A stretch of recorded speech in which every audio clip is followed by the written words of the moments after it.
Hi, today is January 11th, 2024, and here are my poems for the day. The first one is poem number 55 for the year, Dock Blocking. Some Citibike stations have staggered docks, and if the more outward docks have bikes in them, then it is difficult or impossible to put a bike in or get a bike out of the more inward docks. Citibike refers to those who dock their bikes in the outward docks when there is still room in the inward docks as dock blockers. And they have signs that say, "Don't be a dock blocker." And because I am extremely juvenile, I often say to the sign, "I won't be a dock blocker if you won't be a cock blocker." I think the signs and I have an understanding. Poem number 56, Dock Blocker Meeting. At some point, the Citibike people must have had a meeting to decide whether they were going to put up signs shaming people about dock blocking. And someone must have pointed out that dock blocker sounds a lot like cock blocker. But they went with it despite the similarity of the two terms, or possibly because of it. Maybe one or more of the people at the dock blocker meeting believed that the signs against dock blocking might discourage people from cock blocking as well. If so, perhaps they believe that the signs are doing important public service. And perhaps they are. Poem number 57, Box Blocking. On the other hand, there are signs at traffic intersections that say, "Don't block the box." These are to discourage drivers not to go forward on a green light if you don't have room ahead of you to clear the intersection.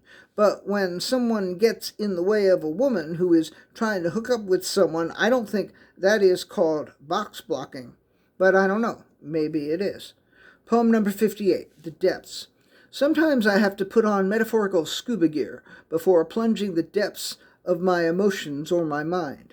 Then I can bop around my anger and sadness and confusion and delusion and resistance and denial and whatever else might be down there in the depths.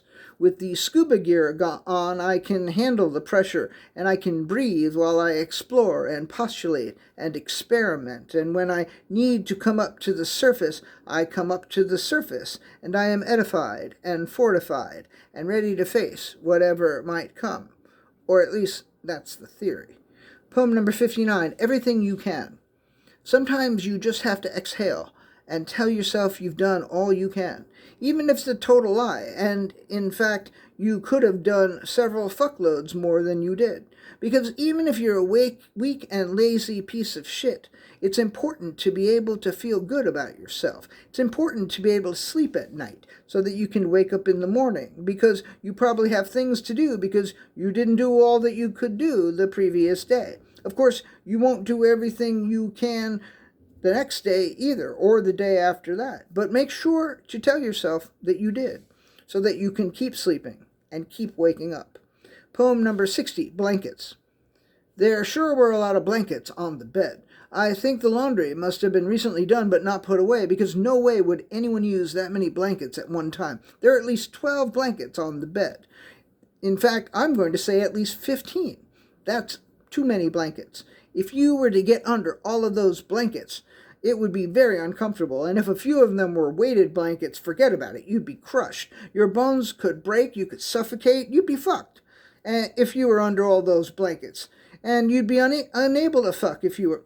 You'd be fucked if you were under all those blankets, and you'd be unable to fuck if you were under all those blankets. Forget about fucking.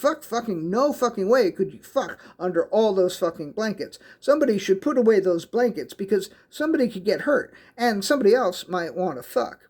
And the last poem of the day, poem number 61, The Pebble, an unauthorized sequel to Ruth Krause's The Carrot Seed. And the carrot seed grew into an enormous fucking carrot. A carrot so big the boy needed a goddamn wheelbarrow to bring it home, and the boy got cocky and thought he had the greenest thumb in the world, and he was like, "All those motherfuckers kept trying to make me feel like a fool for planting a seed and expecting it to grow. I will show them. I'm going to plant a fucking pebble in the ground, and it's going to grow into an enormous fucking boulder." And the people were like, "You're an idiot. It's never going to grow." And the boy was like, "That's what you said about the carrot seed, Einsteins. You just watch." And the boy watered the pebble for over a year, and it never fucking grew, because of course it didn't. It was a pebble. And the boy finally gave up and dug the pebble up and threw it into the sea and said, "Stupid fucking pebble." And the pebble was like, "You tried to grow a pebble into a boulder, and I'm stupid? Fuck you." And the pebble sank to the bottom of the ocean, and the boy went back to town and told everyone to fuck off. and they all fucked off. All right, that's it. Thank you. I appreciate you.